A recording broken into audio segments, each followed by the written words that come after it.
Good evening, everybody. Welcome back to another video. I'm sorry it's a little bit late on in the day, but it's a rather busy life I lead, so there we are.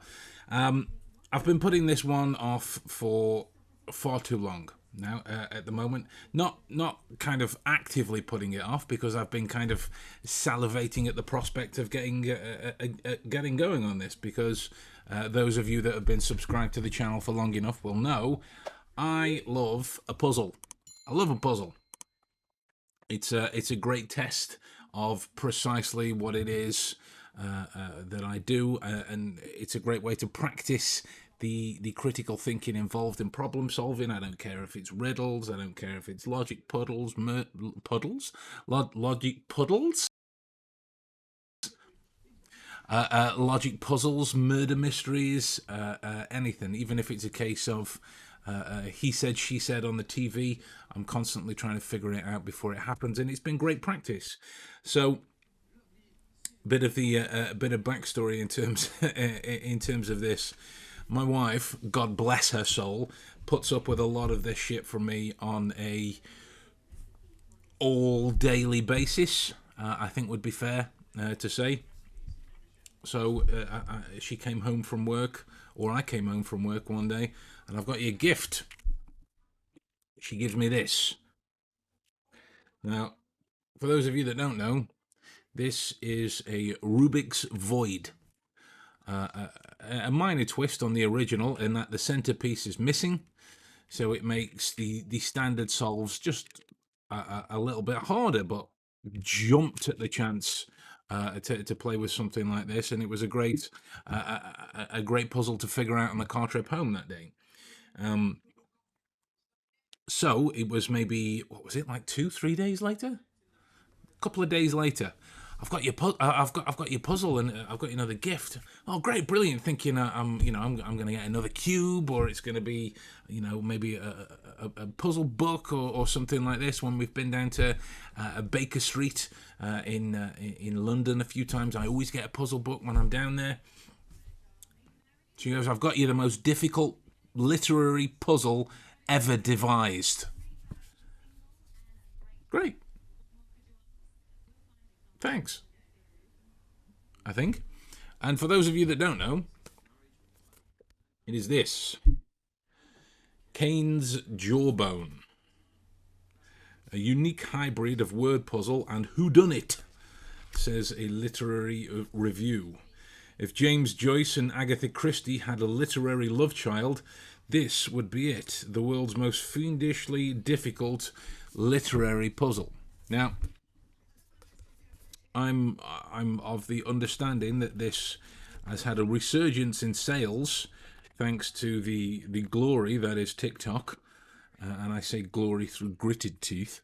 Although if you do enjoy puzzles, I do post some every now and again over there. So track it down and enjoy. Test your wits. They are rudimentary in comparison to this. But here's the premise. There are 6 deaths and 100 pages of detail with which to order. This is the answer sheet that you get. And on there, you have to write your details, obviously. Details of how you broke down the code, how you broke down, probably cut to episode 3 of this when I'm crying, rocking back and forth in a corner, but of how you figured out whatever it is that you figured out, if it's the right answer, and then you have to figure out the murdered person on one side and who actually killed them on the other. So not only do you have 6 mysteries to solve, but you have to arrange all 100 pages in order to figure that out, which is no mean feat. And since its release in 1934, only 3 people have done it. Which, when you look at that right from the get-go, that could mean that only 3 people have ever tried to do it. And it is, in fact, the easiest puzzle on the planet. But when you look at how many copies have sold, it may just be a unique talking point. There may be people who haven't actually sat down to try and do this. So you could immediately get bogged down in the details like that, and let something like this stand in your way. For example, when you look this is the new one I'm working on at the Meilong one. But if you look at something like this, 43 quintillion, it's not exactly 43 quintillion, but it's 43 and then several other numbers afterwards. But 43 quintillion is 43 with 18 zeros after it.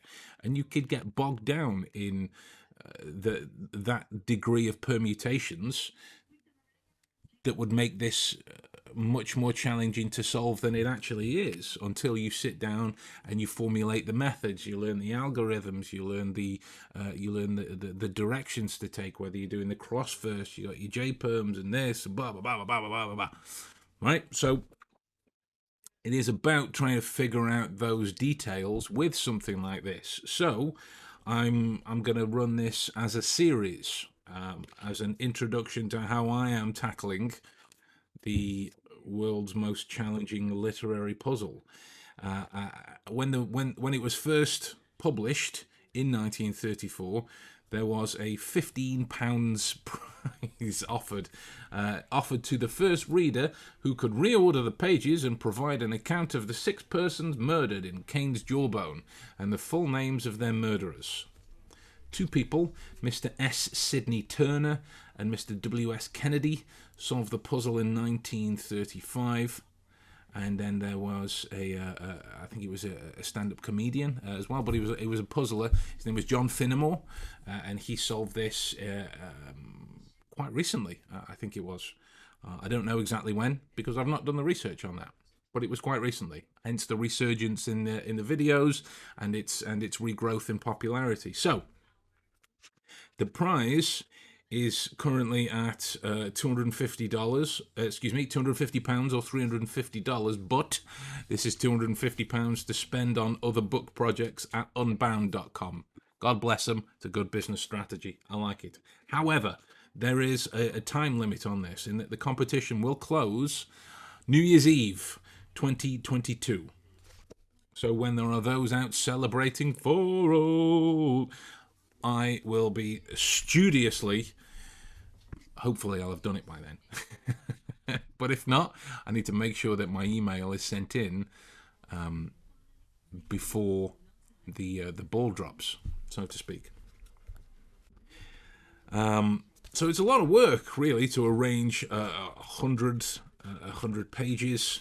You know, when you could get bogged down in the permutations of which, you know, you could look at the many different ways and look at the details, which I have Googled on this. The pages can be arranged in 9.33 times 10 to the power of 157 possible combinations. So I would imagine it's a pretty big number. Maths of that degree is not my forte. Okay, and now the phrase, though, Cain's Jawbone, it refers to the first ever murder weapon as described in the Bible between Cain and Abel. Whether that's got anything to do with it or not at this particular stage, I don't know. But the more you look at these kinds of puzzles, it brings us back to the godfather of pragmatism, Mr. Charles Sanders Peirce, in which we can examine these kinds of details either deductively, inductively, and abductively. So I could be looking at this thinking, well, what do I actually know? What do I actually know about this? 100 pages, 6 murders, as well as in 6 victims and 6 killers. But it's set in 1934. So there's going to be an element to the legalities, to the motivations, to the things of that era. And when you look at the pages, they aren't proper pages, as in full. So there's still a room for notes. It's not completely ransacked full. It's not tiny writing. It's a unique chunk of data with which you can pop it in your head and leave it bubbling in the cauldron of your prefrontal cortex. But it's this type of stuff. If you're a puzzler, you'll know it's like having somebody do this inside of your head all day, every day, until it's solved. Which is why something like this on my desk irritates me, because it's not done.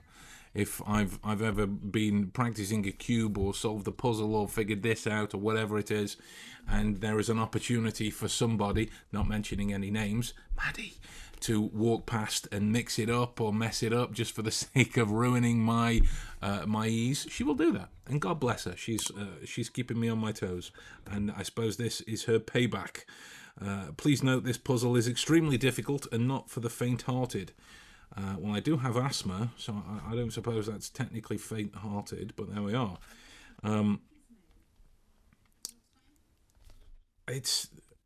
It kind of reads okay as well when you go through it. I've not read the full book yet, so here's my intention in terms of how I'm going to lay this out.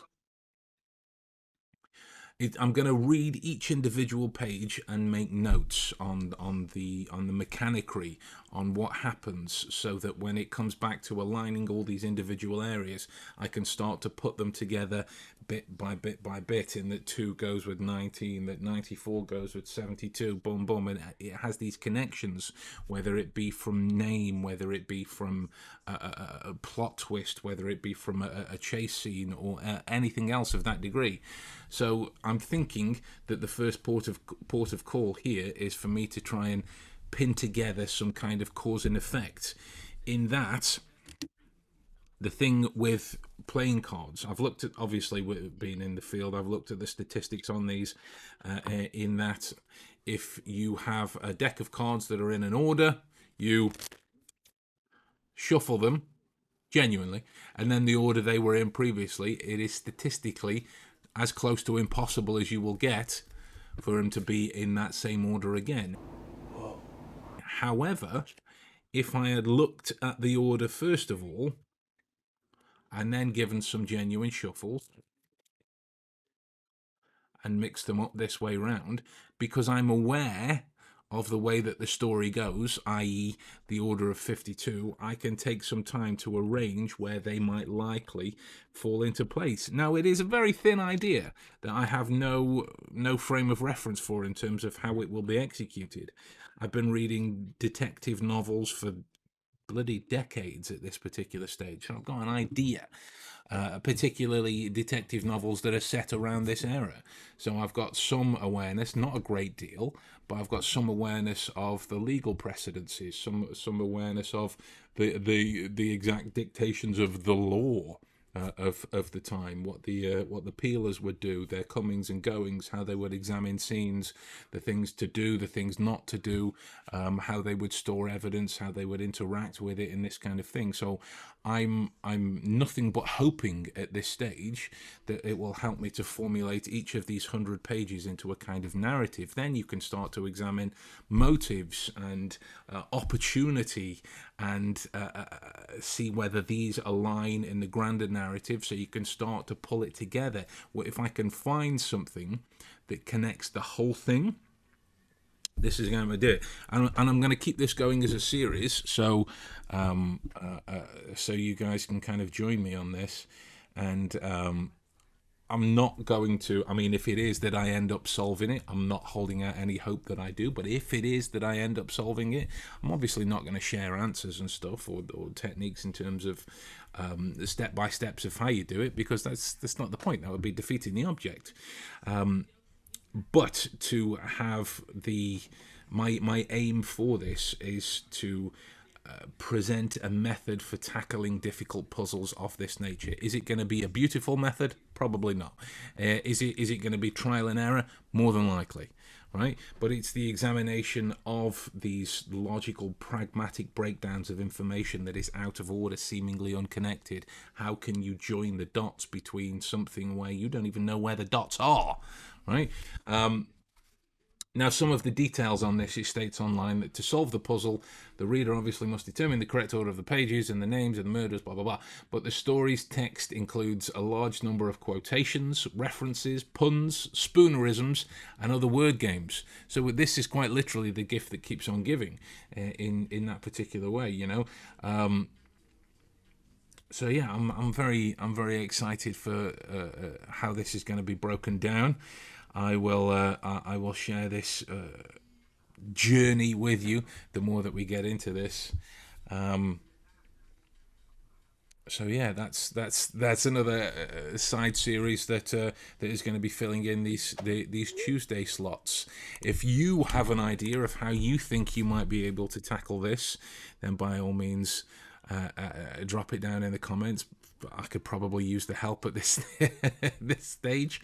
But yeah, I will see how I get on, and I will keep you all posted in regards to this. So if this is sounds like something that you'd enjoy the journey in regards to, by all means, give a subscription to the channel and follow along for updates on how to get this and do it yourself, because it's going to be a fun quest.